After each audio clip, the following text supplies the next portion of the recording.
Bom dia, hoje é terça-feira, dia 5 de junho de 2018, o dia já começou chuvoso e essa tendência deve continuar ao longo do dia, conforme a previsão que você vê aí. Segundo o site, agora a temperatura de 21 graus e deve permanecer chovendo o dia inteiro. Vamos às manchetes dos jornais, começando pelo jornal à tarde.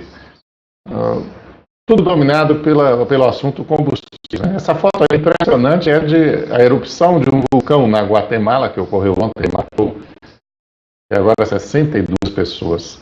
As manchetes, reunião para debater reajustes. O presidente determina suspensão para não pressionar o novo comando da Petrobras. A questão é que este é o assunto do momento no Brasil e está em todas as outras manchetes de jornais também. Vamos olhar aqui no jornal Correio. Ultimato aos postos. Ultimato aos postos no jornal Correio. O ministro diz que o governo usará todo o poder de polícia para garantir desconto de 46 centavos. Em Salvador, o diesel deveria ser vendido a R$ 3,17 em média já a partir de hoje. Mas a própria foto que ilustra aí a capa do jornal mostra o diesel a R$ 3,99. Então, R$ 3,99 para R$ 3,17, falta é muito ainda. No jornal Folha de São Paulo, redução no diesel deve retirar 1 bilhão do transporte. Prejudicados pela eliminação da CID sobre o combustível, os estados tentam evitar perda de recursos para rodovias. Já são uma maravilha, imagina, com essa perda de dinheiro. O estado de São Paulo segurar preço de diesel, gás e gasolina custaria 30 bilhões. E com receio de insatisfação popular com aumento de preços, a ala do Planalto defende gasto. Mas receio de quê? O que esse governo tem ainda a temer? Ele tem que aproveitar a impopularidade, como aconselhou o Nizanguanara. Não resta mais nada ao governo a não ser se ir ali estribuchando até o final. O Globo, leilão do pré-sal pode ser usado para segurar preço. O governo estuda aproveitar a área cedida à Petrobras, mas Fazenda resiste. A estatal deixaria de realizar reajustes diários no valor da gasolina, assim como fez no gás. Essa é a situação. Agora tudo gira em torno dos combustíveis, mas o combustível é a questão do momento. Daqui a pouco é outra. E sempre, na verdade, a gente está girando em torno da falência generalizada nossa, de nós todos e do Estado brasileiro, principalmente, muito mal administrado, sustentando incontáveis mordomias, sustentando funcionários públicos com salários altíssimos, aposentados com salários altíssimos, uma infinidade de gente que ganha acima do teto constitucional por meio de 1001 manobras que encontram respaldo no judiciário. E aí viveremos eternamente nisso, enquanto não se fizer uma reforma séria do Estado. Não é coisa de direita nem de esquerda, é algo que tem que ser feito independente da orientação ideológica de quem estiver no comando da nação, mas ninguém quer fazer, né? Na hora H, todo mundo só fala em aumentar imposto. Como hoje em dia não se consegue mais, porque a sociedade chegou no limite da saturação, aí está nesse beco sem saída. Ninguém sabe exatamente o que fazer para conseguir equilibrar as contas. Falta dinheiro. E falta dinheiro para a manutenção do Cuca. É o que diz a direção da universidade. A situação drástica do Cuca foi denunciada por um artista. E ele postou vídeos, né? Hoje em dia, felizmente, as pessoas podem postar na internet as coisas e as coisas repercutirem. O artista Ângelo Máximo aproveitou-se dessa ferramenta e fez isso, mostrando a situação do Cuca, uma situação bem séria, falta de manutenção daquele equipamento, conforme você vai ver aí agora nesse vídeo postado pelo Ângelo Máximo e que foi respondido pelo diretor da UERJ. Teatro do Cuca, pingueira entre a entrada para a coxia e o palco. Essa gestão vai deixar o equipamento público todo se deteriorar desse jeito? Que gestão é essa no Cuca? Alguém pode explicar o que é que está acontecendo? Ele disse aí, né, que gestão é essa do Cuca? Alguém pode me explicar o que está acontecendo? Vários vídeos foram postados, olha aí, ó, no palco aqui, a goteira, um balde que não consegue pegar nada, está ali, ó, o lugar da plateia. E está assim, a situação do Cuca, todo esbandalhado.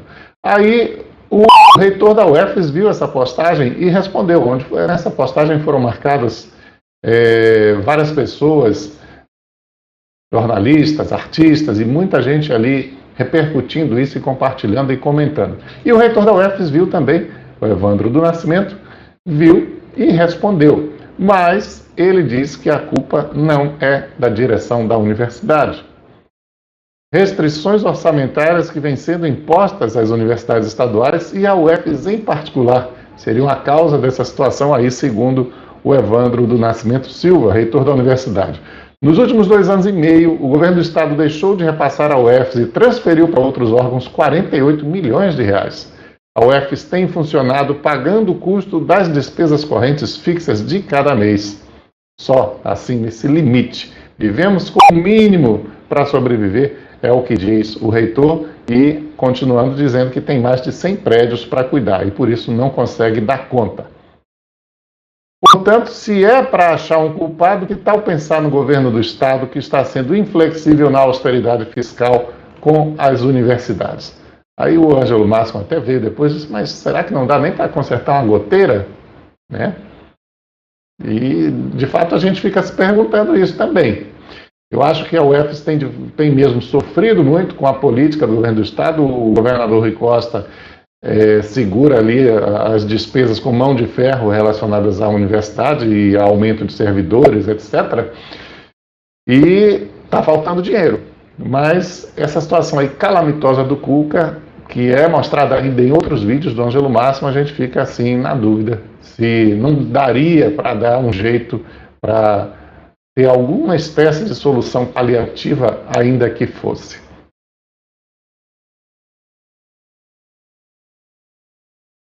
Saiu o balanço da violência em Feira de Santana, no mês de maio, né, e nós temos aí os números, e eu quero comentar com vocês também essa situação. 2017, 27 homicídios, 27 homicídios em 2017 e 27 em 2018, ou seja, estamos na mesma situação de sempre. Não piorou, mas também não melhorou nada. Interessante é que na Bahia, segundo o governo do estado, a cada mês a situação está sempre melhor. Divulgaram notícias sobre isso fazendo o balanço do primeiro bimestre, janeiro e fevereiro. Divulgaram notícias sobre isso fazendo o balanço do primeiro trimestre, janeiro, fevereiro e março. E quando chegou o final de abril, também divulgaram notícia dizendo que a violência só faz cair em Salvador, na região metropolitana e no interior. Mas só que Feira de Santana é a segunda maior cidade do estado e a violência aqui é altíssima. Será que não pesa nessas estatísticas do governo do estado, não? O certo é que aqui em Feira de Santana eles não conseguem manipular números. Se pensarem nisso, não conseguem. Porque aqui Aldo Matos e Denivaldo Costa dão conta na Rádio Sociedade e na Rádio Subaé de atualizar permanentemente as estatísticas. Mas o que o governo do estado diz é isso aí, ó.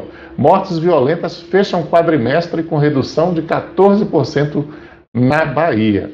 Isso a gente não vê em Feira de Santana. Será que Feira de Santana tem tanta má sorte assim? É a exceção? A violência cai no estado, menos em Feira de Santana? Eu, sinceramente, não confio nos números fornecidos pela Secretaria de Segurança Pública e eu tenho esse direito, por que não, como cidadão, como jornalista mais ainda, eu tenho o dever da contestação. E o governo do estado faz o mesmo, porque quando os números nacionais são divulgados e colocam a Bahia em primeiro lugar em número de homicídios, o governo do estado vem dizer que as estatísticas estão distorcidas. Então, o governo do estado não acredita nas estatísticas fornecidas pelos outros. Eu não acredito nas estatísticas do governo do estado relacionadas à violência. Realmente não dá para acreditar.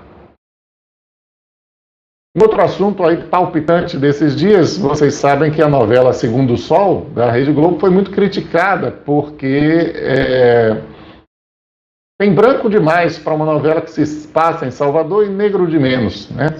E o Ministério Público até notificou a Globo por conta disso. Tá aí a notícia repercutiu bastante desde que a novela começou a ir para o ar. Mas eu lhe pergunto o seguinte, e qual é o lugar do negro, não na Rede Globo, mas na Bahia, em Salvador? Qual é a representação que se dá ao negro? Vamos pensar, por exemplo, nas instâncias superiores de decisão do município, da nossa capital e do nosso estado. A Câmara de Vereadores e a Assembleia Legislativa. Porque a prefeitura é um só que se elege. Mas na Câmara de Vereadores são dezenas. Na Assembleia Legislativa são dezenas. Será que os negros estão bem representados? Bora olhar aí as fotos do pessoal da Assembleia Legislativa, da Câmara de Vereadores, primeiramente, de Salvador. As fotos não são tão nítidas da Câmara de Vereadores, aí no site da Câmara, mas você percebe, inclusive, que tem até uma representação da negritude, porém, muito abaixo do que é, de fato, a composição dos negros na nossa população. Tem o Alfredo Mangueira, tem o Edivaldo Brito, né? Eles que aparecem com um tom de pele mais escuro. O Silvio Humberto, aí sim, né, muito nitidamente negro, Toninho Carolino, até o vereador cantor Igor Canário, ele está aqui, a foto está meio distante, ele está meio embranquecido nessa foto aqui, está bem embranquecido o Igor Canário. Tem a Ireuda Silva, né, e tem, no entanto, pouca gente, se você for considerar o quadro geral da Câmara de Vereadores de Salvador. Os brancos são maioria, mas os brancos não são maioria na população. E na Assembleia Legislativa? Aí é que a coisa se complica, em termos de falta de representatividade dos negros. Olha isso. Aí o pessoal, em ordem alfabética, é uma gente branca como não é branca a Bahia. Vamos passando mais aqui. E está meio complicado achar uma pele mais escura aí. A gente vai encontrar um lá no final, que é o Samuel Júnior. Samuel Júnior. E fora o Samuel Júnior, eu pensei que tivesse uma foto maior dele aqui, não aparece. E fora o Samuel Júnior fica difícil encontrar. Acabou, chegou na letra Z e a gente não encontrou. Então não é só a novela Segundo o Sol, não é só na novela Segundo o Sol que o negro está pouco representado, não. Com toda certeza. E há que se tomar providências em relação a isso. Mas isso está tão entranhado na cabeça das pessoas que elas nem percebem. Você quer ver o que dizer desse vídeo de apresentação de um hospital público que vai ser construído ainda pelo governo do estado? Repara aí e me diga se esse hospital fica na Bahia ou se fica na Europa. Olha aí. É um desenho, tá? Feito em computador, etc. Todo mundo branquinho aqui, tudo. Vai aparecer aqui no cantinho esquerdo, 2, ali com pinta nessa recepção de segurança, muito rapidamente. Aí o pessoal médico, enfermeiro e pacientes são todos bem brancos. E aí você se pergunta, mas esse hospital é na Bahia? É na Bahia. Não vai aqui nenhuma crítica ao governo do estado, porque isso não tem nada a ver diretamente com o governo do estado. Poderia até pedir uma modificaçãozinha quando alguém visse, se as pessoas estivessem atentas a essa questão e não estão, infelizmente. Mas o cara que desenhou isso, seja num escritório de arquitetura e engenharia, ou num escritório numa agência de publicidade, né, o cara que criou esse vídeo, vamos dizer, inclusive, provavelmente, se você for ver, ele não vai ser racista, ele não será um racista, ele não é um racista, mas ele não percebe que o desenho que ele criou, que a arte, o vídeo que ele criou, exclui os negros. O sujeito pode dizer, não, mas médicos negros são uma raridade. E enfermeiros não são raridade, mesmo assim não tem umzinho para contar a história. Então isso significa o quê? Existe um racismo aqui, ó, dentro da cabeça das pessoas, e que exclui automaticamente o negro, e isso é muito grave, isso ajuda a criar toda uma imagem, reforçar isso, e reforçar o sujeito que é negro e está ali se sentindo esmagado e se sente dia a dia o tempo inteiro. E é preciso reverter isso. É problema dos negros? Não é problema dos negros, é problema de toda a sociedade.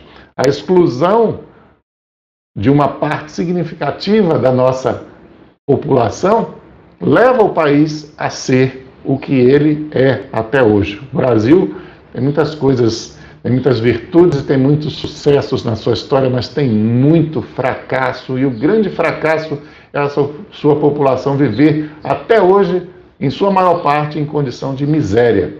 E isso tem muito a ver com os séculos de escravidão e, pior ainda, depois, quando ocorreu a abolição, os negros terem sido tratados como descartáveis, como lixo, que não precisavam receber nenhum tipo de atenção, nenhum tipo de compensação para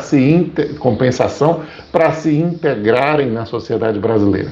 E a consequência é o país que nós temos aí hoje, com toda essa diferença gigantesca de renda, com toda essa desigualdade imensa e todas as consequências negativas que isso gera, não só para negros, mas também para brancos. Ninguém queria viver num país assim. Mas isso é consequência das escolhas que a gente fez e que a gente continua fazendo, até quando faz um inocente vídeo de propaganda para um empreendimento que vai ser inaugurado. Aliás, aí é o vídeo falando do novo prédio do Hospital Clériston Andrade, apresentado na segunda-feira da semana passada pelo governador Rui Costa em Feira de Santana. E com esta reflexão eu vou terminando por aqui o programa de hoje.